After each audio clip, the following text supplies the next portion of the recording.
अस्सलाम वालेकुम नाज़रीन, एक नए व्लॉग के साथ आपकी खिदमत में हाजिर हूं और आज की इस वीडियो में आपको बताएंगे कि अगले हफ्ते में सुप्रीम कोर्ट में क्या होने जा रहा है, क्यों कर अगला हफ्ता इतना ज्यादा अहम है। और दूसरी अहम बात कि आइंदा हफ्ते कौन कौन से सुप्रीम कोर्ट में बेंचेस बैठेंगे, कौन कौन से दो जो जजेस हैं वो इस वक्त सुप्रीम कोर्ट के किसी भी बेंच का हिस्सा नहीं है, जो अब नई कॉज लिस्ट सुप्रीम कोर्ट की जानिब से जारी की गई है और अहम मुकदमात के हवाले से आपको बताएंगे, जिसके बाद आपको अंदाजा हो जाएगा कि आइंदा आने वाला पूरा हफ्ता जो है उसके ऊपर फोकस रहेगा। न्यूज जो है उसमें पर्टिकुलरली अगर आप देखें तो खबरों का एक हमें तूफान आता नजर आ रहा है। अब शुरू करते हैं। जो बेंचेस तश्कील दिए हैं चीफ जस्टिस उमर अता बंदयाल ने आइंदा हफ्ते के लिए कुल 6 बेंचेस तश्कील दिए हैं। जो कोर्ट नंबर 1 है उसके अंदर चीफ जस्टिस की सरबराही में 3 रुकनी बेंच बैठेगा। जस्टिस अतर मिनल्ला और justice Ayesha Malik chief justice के साथ होंगे, जबकि कोर्ट नंबर 2 में जस्टिस सरदार तारिक मसूद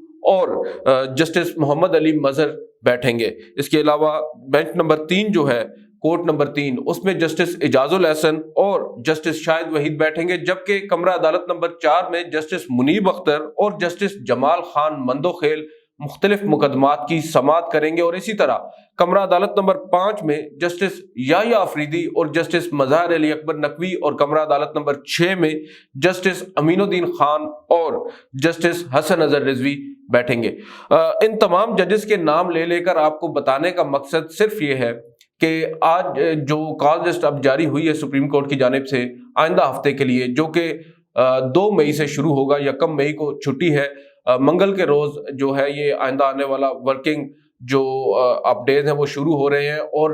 जो 4 रोज के लिए बेंच तश्कील दिए गए हैं 6 बेंचेस, उन 6 बेंचेस में 2 फाजिल जजेस जो हैं वो सुप्रीम कोर्ट के शामिल नहीं हैं। एक हैं जस्टिस काजी फायज ईसा और दूसरे हैं जस्टिस मंसूर अली शाह। और ये दोनों वही जजेस हैं जिन्होंने आप कह सकते हैं कि जो इस वक्त चीफ जस्टिस की भी गुड बुक्स में शामिल नहीं है। मगर एक और जो अहम बात है जो कि गालिबन मिस रिपोर्ट भी हो रही है कि ये दोनों जजेस जो है अपनी मर्जी से बेंचेस में नहीं बैठे। जस्टिस काजी फायज ईसा तो अब गालिबन तीसरा हफ्ता आने को है और वो खुद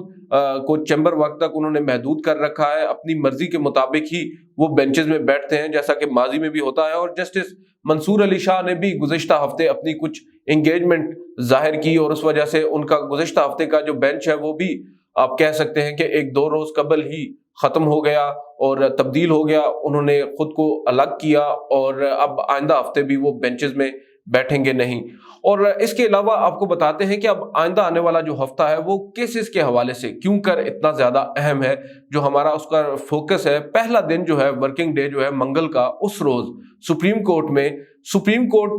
प्रैक्टिस एंड प्रोसीजर बिल या अब एक्ट है 2023, उस पर समाअत होने जा रही है। अदालत ने आपको याद होगा 2 मई तक इस मुकदमे की समाअत को मुलतवी किया था और एक अबूरी रिलीफ दिया था दरख्वास्त गुजारों को, जिसमें उन्होंने एक हुक्म इम्तना चाहा था कि अदालत इस बिल पर अमल दरामद रोके, जो कि अदालत ने इवेंचुअली रोक दिया था। चीफ जस्टिस की सरबराही में 8 रुकनी लार्जर बेंच ने इस मुकदमे की समाअत की थी और हमने आपको बताया था कि ये 8 वो जजेस हैं जिनके बारे में ये तस्वर किया जाता है कि ये चीफ जस्टिस के हम ख्याल जजेस हैं, जबकि दीगर जो 7 जजेस हैं जो इस वक्त दूसरे कैंप में बैठे हैं उनके बारे में कहा जाता है, कोई लोग कहते हैं कि इंडिपेंडेंट जजेस हैं, कोई लोग कहते हैं कि जस्टिस काजी फायज ईसा का ग्रुप है।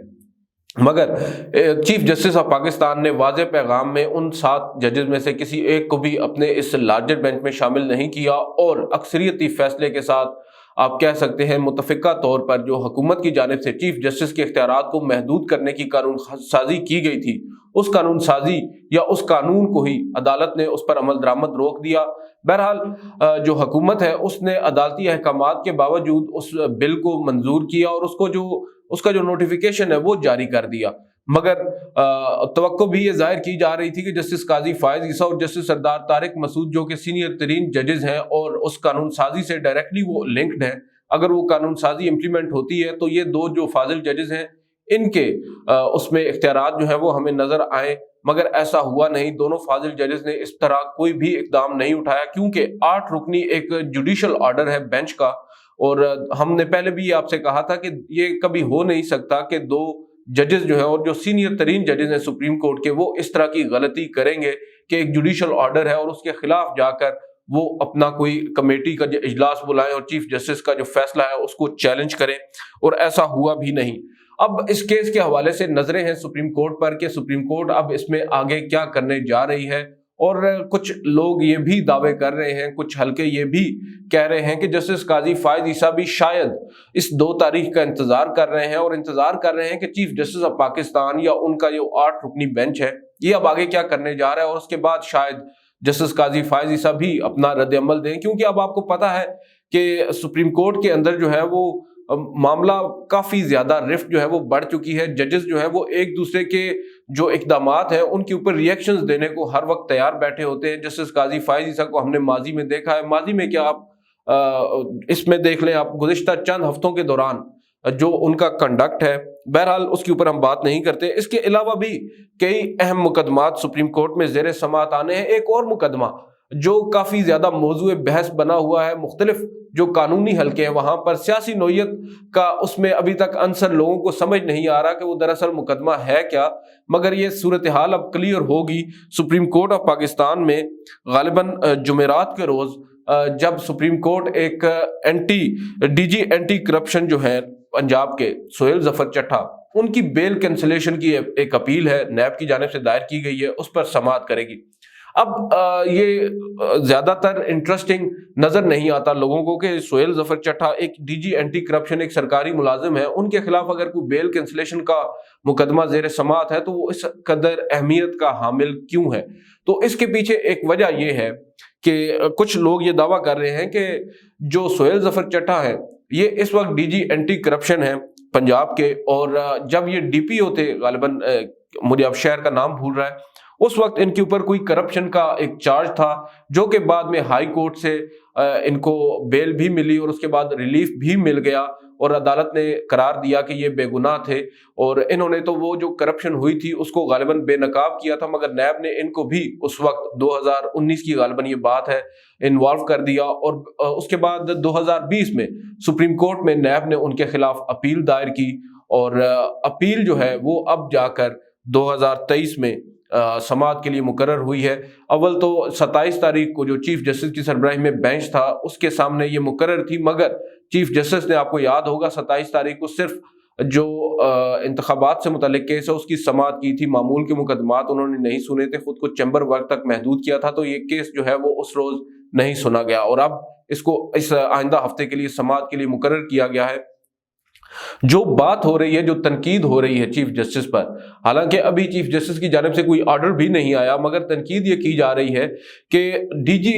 یا آپ کہہ سکتے ہیں اینٹی کرپشن پنجاب کی جانب سے 7 اپریل کو ایک نوٹس بھیجا گیا ہے، اور وہ نوٹس بھیجا گیا ہے ایک ایسی شخصیت کو جن کا تعلق بتایا جا رہا ہے ڈائریکٹلی ہے چیف جسٹس عمر عطا بندیال سے، ان کے وہ کچھ رشتہ دار بنتے ہیں یا کوئی بھی، ابھی تک اس چیز کو ثابت بھی نہیں کیا جا سکا، مگر کیا سرائیاں ہو رہی ہیں اور بتایا جا رہا ہے کہ ان کی رشتہ داری ہے، اور وہ شخص ہیں، ان کا نام بتایا جا رہا ہے امجد نون، اور امجد نون جو ہے، نون فیملی آپ کو معلوم ہی ہے کہ چیف جسٹس کہ ان لاز بھی نون فیملی، وہ فیروز خان نون جو کہ وزیر اعظم رہ چکے ہیں پاکستان کے، انہی کی وہ فیملی ہے، اور اب جو شخص ہیں امجد نون، ان کے اوپر کوئی ایک انکوائری بٹھائی گئی ہے، ان کے خلاف کوئی کیس بنایا گیا ہے اینٹی کرپشن، نیب کی اینٹی کرپشن کی جانب سے پنجاب، اور اسی دوران جب 7 تاریخ کو یہ کیس بنتا ہے، اور اسی مہینے آپ کہہ سکتے ہیں اپریل کے اندر ہی جو ڈی جی اینٹی کرپشن کا مقدمہ جو کہ 2020 سے زیر التوا ہے سپریم کورٹ میں، اس کو ایک دفعہ پھر مقرر کر دینا سماعت کے لیے، اور اپنے ہی بینچ میں چیف جسٹس کے مقرر کرنا، اس پر سوالات اٹھ رہے ہیں،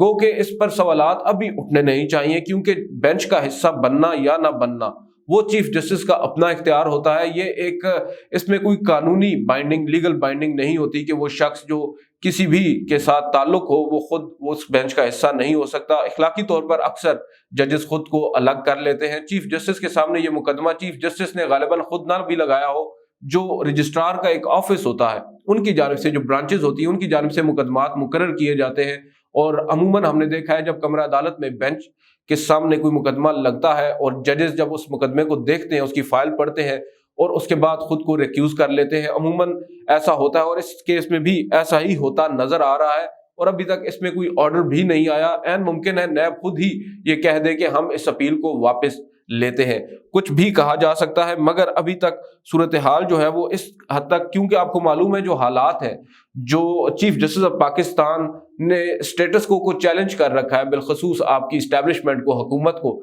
अब मुख्तलिफ हथकंडे आजमाए जा रहे हैं उनको मलाइन करने के लिए, रिडिक्यूल करने के लिए। बदकिस्मती के साथ पार्लिमान भी इसमें पेश है। अब देखना ये होगा कि ये मामला आगे किस तरह चलता है और चीफ जस्टिस इस पर अपना कोई रद्द-ए-अमल देते हैं या नहीं देते। आज की इस वीडियो से इतना ही, इजाजत दीजिए, अल्लाह हाफिज।